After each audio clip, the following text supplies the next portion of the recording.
AutoCAD floor প্ল্যানে ডোরের standard সাইজগুলো আমাদের জানতে হবে। যেটা বেডরুমে আমরা ডোরটা ইউজ করি এটা হলো 3 ফিট, লেন্থটা হবে 3 ফিট, হাইটটা 7 ফিট। বাথরুম, কিচেন, বারান্দা এই তিনটা ডোরটা হবে 2 ফিট 6, মানে 30 ইঞ্চির দরজা, হাইটটা 7 ফিট। মেইন ডোর, এন্ট্রি ডোর, তুমি যদি ডাবল ডোর ইউজ করো তাহলে 5 ফিটের ডাবল ডোর দিবা। আর যদি সিঙ্গেল ডোর ইউজ করো লেন্থটা হবে 3 ফিট 6, হাইটটা হবে 7 ফিট। তো আমরা এই ডোরগুলো কিভাবে তৈরি করতে হয়, এই ডোরের শেপগুলো, সেটা আজকে দেখাবো তোমাকে। সর্বপ্রথম আমরা একটা লাইন নেব। লাইনের শর্টকাট কি? এল লেখে ইন্টার, এটা কিন্তু আমরা সবাই জানি। ফার্স্ট পয়েন্ট ক্লিক করবা, লাইনটা সোজা করার জন্য F8। এখান থেকে 3 ফিট 6, মেইন ডোরটা 3 ফিট 6। ওকে, তারপর আমরা বেডরুম ডোরটা নেব 3 ফিট। কত ফিট? 3 ফিট। তারপর আমরা বাথরুম, কিচেন, বারান্দা 2 ফিট 6, 2 ফিট 6। ক্লিয়ার? ওকে, আবার ইন্টার দেবো। বারবার কি লাইনে ক্লিক করার প্রয়োজন আছে? নাই, ইন্টার, একই কমান্ড হলে ইন্টার দেবা। এদিকে 5, একইভাবে এদিকে 2, নিচের দিকে 2, 1, 3। আমি আবার ক্লিয়ার করে দেব, এখানে না বোঝার কিছু নাই। আমাদের পার্টিশন ওয়ালটা কত ইঞ্চি?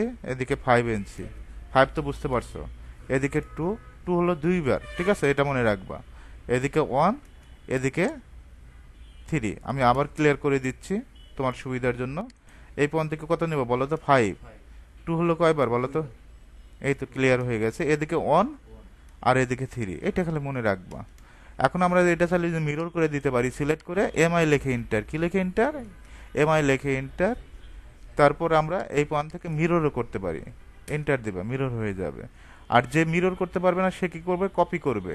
জাস্ট সিলেক্ট করবে, একটা সিলেক্ট করবা, সিলেক্ট করে সিপি লেখে ইন্টার। কি লেখে ইন্টার? সিপি লেখে ইন্টার। অটোক্যাডে কিন্তু কাজটা অনেকভাবে করা যায়।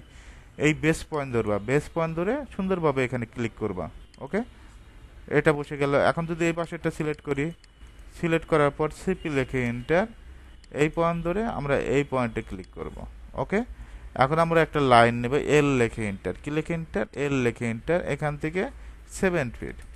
একইভাবে আমরা এখান থেকেও 7 ফিট। পারবো না?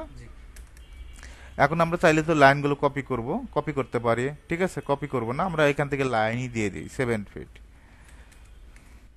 এই পয়েন্ট থেকে 7 ফিট। একইভাবে আমরা এটা কপি করে দিই। এবার সিপি লেখে এন্টার। কি লেখে এন্টার? সিপি লেখে এন্টার। এই পয়েন্ট ধরবা, এই পয়েন্টে কপি করবা। কোন পয়েন্টে? এই পয়েন্টে, পয়েন্ট টু পয়েন্ট। ওকে, তারপর সার্কেল নিবা, সি লেখে এন্টার। কি লেখে এন্টার? সি লেখে এন্টার। এই পয়েন্ট থেকে এই পয়েন্ট, পয়েন্ট টু পয়েন্ট। আমি আবার ক্লিয়ার করে দিই, সমস্যা নাই। এই পয়েন্ট থেকে এই পয়েন্টে ক্লিক করবা। একইভাবে আমরা কোন পয়েন্টে ক্লিক করব? এই পয়েন্ট থেকে এই পয়েন্ট। তারপর টিম করবা, টি আর লেখে ডাবল এন্টার। টিম করবা, সুন্দরভাবে টিম করে দিবা। এই অবজেক্টটা টিম করে দিবা, এটাও টিম, এটাও টিম। একইভাবে এটাও টিম করে দিবা। একটু জুম করে কাজ করবা, অটোক্যাডের কাজটা নিখুঁতভাবে করা লাগে, ঠিক আছে। এই যে হয়ে গেছে। একইভাবে এটাও টিম করে দিব, এটাও টিম করে দিব। ওকে, আমরা কি করব? এটা টিম করব, এই পাশেরটাও টিম করব, এ পাশেরটাও টিম করব। এখন আমরা ডোরের স্ট্যান্ডার্ড সাইজগুলো চেক দিব। ডিএলআই লেখে এন্টার। কি লেখে এন্টার? ডিএলআই। এটা হলো 3 ফিট 6। এটা হলো মেইন ডোর, এন্ট্রি ডোর, স্টার থেকে ঢুকে যে দরজাটা পাওয়া যায়।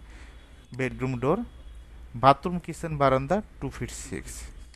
ডোরের স্ট্যান্ডার্ড সাইজগুলো এটা। তারপরে তুমি যে কোনো মেজারমেন্টের ডোর তৈরি করতে পারবা।